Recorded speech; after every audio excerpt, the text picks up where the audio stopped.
Welcome to Bill's Bridge class, Thursday, September 19th, 2013. Class 167, Loser on Loser, Part 2. Two more hands demonstrating loser on loser play. Again, a loser on loser play for the most part is a prophylactic. It prevents you from being injured by the opponent's play. It requires you to understand what the defense is up to and trying to avoid it. Usually it's related to the trump suit. Here we go. We continue the study of loser on loser play. We cover a case of don't be forced. The following hand is a lesson on avoiding being forced. And you remember what a forcing game is. The opponent's forced to declare to ruff, in which case they end up with more trump than the declare has, and they lose control of the hand. Don't succumb to the opponent's force. Show constraint. And once again, loser on loser play comes up to be the prophylactic.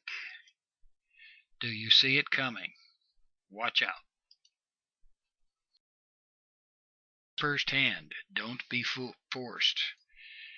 This is your hand. You are south. Your partner's the dealer. He opens one no trump. Next hand passes. What's your proper bid? With 5-4 in the majors, your proper bid is to transfer to hearts and then bid 2 spades, invitational. So that's what you do. You bid 2 diamonds. Your partner transfers to 2 hearts. Now you bid 2 spades. You're showing 5-4 in the majors and game invitational values. Now, what does North do? He knows what your distribution is. He knows you're inviting game. He bids 3 diamonds. If he had 4 spades, he'd have bid it. Yep, but he did not bid 3 no trumps, so clubs are probably open. You don't have clubs covered either, so all you can do is bid spades again. When you do bid spades again, you're showing that you have good spades, and partner now takes you to 4. South shows 4 good spades by rebidding them, and North goes on to game. Declare at 4 spades. Here's your hand. The opening lead is a jack of clubs. Down comes dummy. Let's analyze where we're at. You're in a 4-3 fit, but you do have good spots. You have king, queen, jack, 10, ace. You have top 5 spade honors, so you can't get hurt too bad. What are your losers?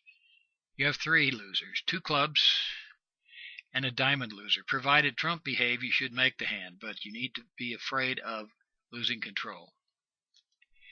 East overtakes with the queen of clubs, continues with the king of clubs, and then the ace of clubs.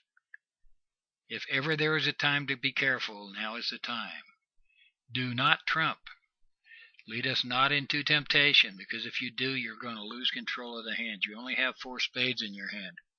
Somebody out there has 4 too. You have a diamond loser, so trade it for a club loser. Pitch a diamond. Loser on loser play. Here's the whole hand. If you ruff that 3rd club, you will have been forced. West's 4th spade will end up a trick, and you are going to lose control of the hand, and you will go down. Instead, if you pitch, if he continues leading clubs, he can't hurt you because you can ruff in dummy. And you have all the high honors, so there's nothing to worry about. West ruffs, you can over ruff. Make the hand. Here's the second hand of loser on loser play. It relates to the issue of avoiding a dangerous hand from getting the lead.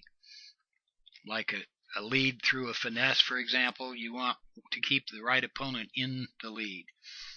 The following hand, an extension of this concept by not allowing a specific opponent to get the lead.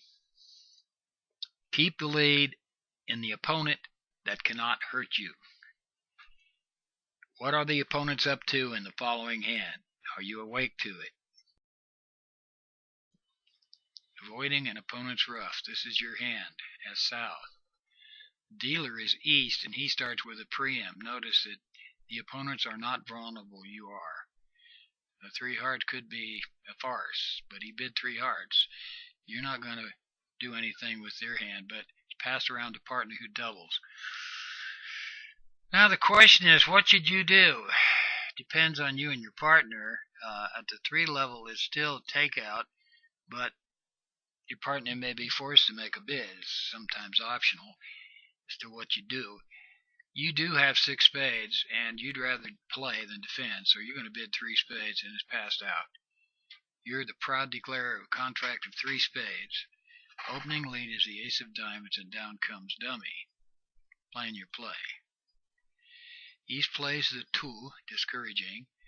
West continues with the queen of diamonds, and now he shifts to the jack of clubs. What's going on here? Are you thinking? I hope you're thinking, but don't think too loud. Opponents might hear you. East must have 7 hearts, so West probably has a void. What bad could happen? I think you know. Here's the hand again, and let's lay this out. The danger is that East gets the lead and leads a heart, giving West a rub.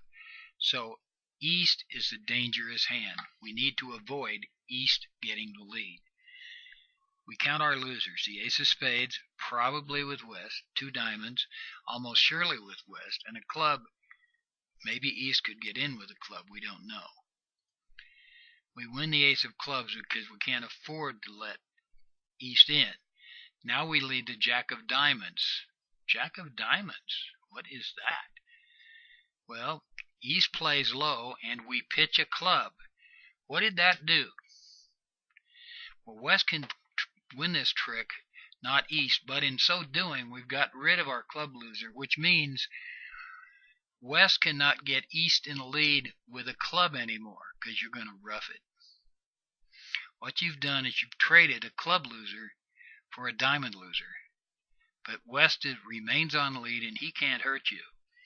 I'd like to make a footnote here that if West is clairvoyant, he would switch to a club at trick 2 or even at trick 1, in which case you have no defense, you're down. There you have loser on loser play. It comes up fairly frequently. Tomorrow we're going to cover a subject of general importance, that is general defensive play, some principles that you as a defender need to follow. We've covered leads and third hand and second hand play. These are more specifically things to watch for as a defender. See you tomorrow.